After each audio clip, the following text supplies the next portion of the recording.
अपना घर आश्रम दुनिया भर में एक प्रसिद्ध सामाजिक संगठन है जो बेघर, असहाय और निराश्रितों को आश्रय प्रदान करने के लिए समर्पित है। अपना घर आश्रम ने मुंबई के पास वसई में एक नया आश्रम बनाया है।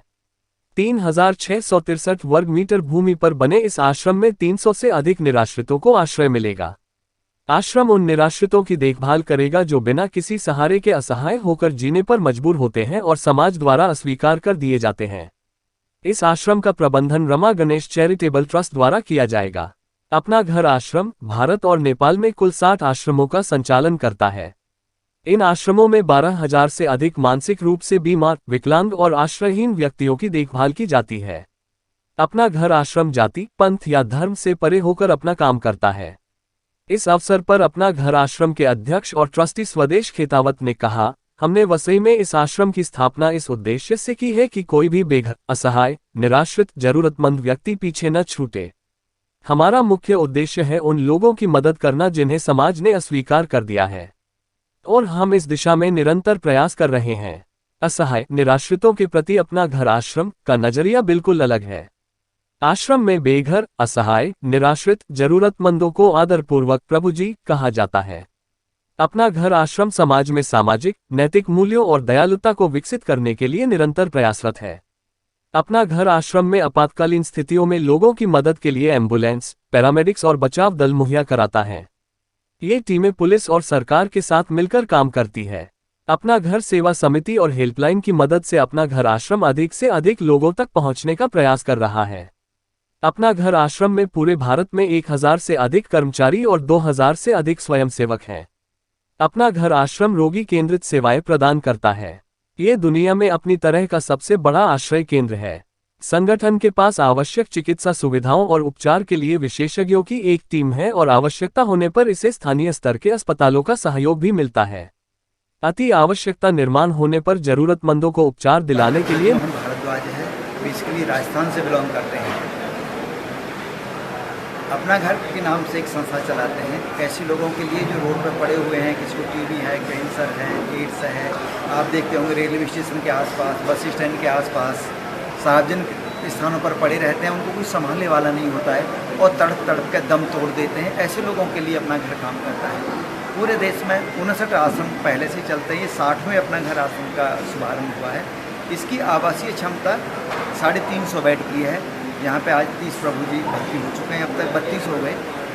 जो भी रोड पर पड़े हैं, जिनको कोई संभालने वाला नहीं है, उनको रेस्क्यू करके लाया जाएगा। आम नागरिक यहाँ के हेल्पलाइन नंबर पर सूचना दे देंगे, यहाँ से एम्बुलेंस जाएगी रेस्क्यू करने के लिए।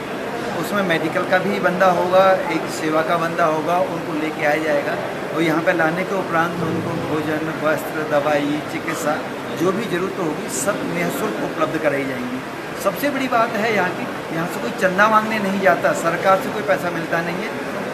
रोज़ाना ठाकुर जी के लिए चिट्ठी लिखी जाएगी, दाल की, आटे की, चावल की, वस्त्रों की, भूमि की, भवन की, जो भी जरूरत होगी सब ठाकुर जी को लिखी जाएगी और ठाकुर जी विभिन्न मानव सड़कों में आके रोज़ाना व्यवस्था कर देते हैं। इस विचारधारा पर अपना घर काम करता है। 60 आश्रमों में अब तक इसी तरह से होता है।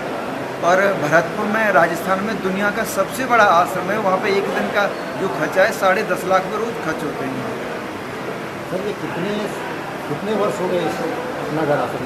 हाँ, 23 साल हो गए चलाते चलाते, जिसमें से शुभारंभ जो हुआ है वो राजस्थान से है। राजस्थान में 20 आश्रम हैं, 17 यूपी में हैं, 3 महाराष्ट्र में हो गए, गुजरात में हैं, छत्तीसगढ़ में हैं, बिहार में हैं और हरियाणा में है। और यहाँ पर जैसे कुछ लोग जो बेसहारा लोग होते हैं, जैसे कि आप बोले कि स्टेशन बस स्टैंड पर रहते हैं, वो कुछ बीमारी से ग्रसित भी रहते हैं, उनके चिकित्सा के लिए आप? हाँ, यहाँ पर जो भी आएंगे संक्रमित आएंगे, किसी का पैर टूटा होगा, कोई मानसिक रोग से बीमार होगा, किसी को कीड़ा पड़े होंगे, तो सभी बीमारियों के लिए यहाँ पर अलग अलग व्यवस्था होगी। डॉक्टरों से अलग अलग उपचार कराया जाएगा। पूरी व्यवस्था यहाँ पर मेडिकल की सेंटर में होगी। अच्छा, कुछ लोग जैसे मेंटली डिस्टर्ब रहते हैं तो उनको मेंटल चिकित्सक से दिखाएंगे। अभी भी यहाँ पे एक मानसिक रोग विशेषज्ञ हैं जो अपनी सेवाएं दे रहे हैं और वॉलंटियरली सेवाएं दे रहे हैं। शुरू नहीं हुआ, उससे पहले डॉक्टर साहब आ गए थे कि मैं यहाँ पे सेवाएं देना चाहता हूँ। तो उनके देखभाल के लिए जो यहाँ पे व्यक्ति रहते हैं, तो उनको जो यहाँ पे जो ड्यूटी पे लगाया है उनको भी कोई उनके भी परिचय अच्छे से उसको कई देखभाल करने वाले क्या हाँ। होते हैं कि थोड़े चिड़चिड़े हो जाते हैं। नहीं, चिड़चिड़े नहीं, वो ट्रेनिंग शुदा होते हैं। भरतपुर से आए हैं अभी 12 सेवादार और सभी को ट्रेनिंग दी गई है, सभी प्रशिक्षित हैं। भोजन बनाने वाला अलग है, मेडिकल वाला अलग है, सफाई वाला अलग है, उनको स्नान कराने वाले और केयर करने वाले इस तरह से अलग हैं। सभी अलग अलग अपनी अपनी ड्यूटी निभाएंगे, वस्त्रों को धोने वाले अलग हैं। पहले वो फुल ट्रेंड हो जाएंगे, फिर यहाँ पर सेवा के लिए हाजिर होंगे। हाँ, पहले ट्रेनिंग दी जाती है, पहले दूसरे सेंटर पर रहते हैं, दूसरे वरिष्ठ सेवा साथियों के साथ में प्रशिक्षण लेते हैं, उसके बाद में नए सेंटर पर भेजते हैं। किसी नए आदमी को नहीं भेजते हैं किसी भी नए सेंटर पर। आज ये उद्घाटन हुआ, तो इसके लिए ये यहाँ पर जो वसई में अपना घर आश्रम का उद्घाटन हुआ, इसके लिए कितने दिन पहले की प्लानिंग थी और आज कितने यहाँ पे निराश्रित लोग यहाँ पे व्यवस्थित किए गए हैं? नहीं, ये करीब 3 साल से निर्माण कार्य चल रहा था और यहाँ पे स्थानीय टीम है अपना घर की, मुंबई में बहुत बड़ी टीम है, उन्होंने इसको बनाया है, इसका निर्माण कराया है। और अभी यहाँ पे 32 प्रभु जी हैं, अभी 2 तो सूरत से आ रहे थे। कुछ लोग यहाँ पे कार्यक्रम में शरीक होने के लिए वहाँ पे भी अपना घर जैसी संस्था चलाते हैं, उनको 2 प्रभु जी मिल गए तो उनको अपनी गाड़ी में बैठा लाए, तो इसी तरह से आते रहेंगे।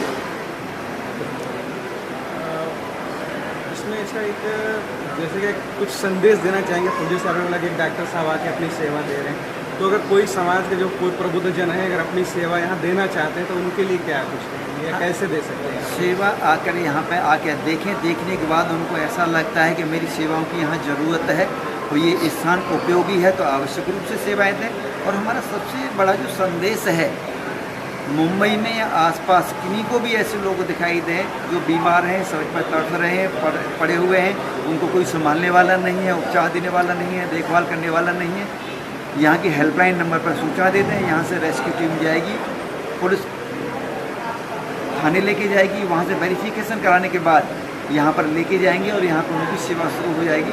तो कोई भी मिले तो उनकी सूचना अपना घर की हेल्पलाइन नंबर पर दे दें।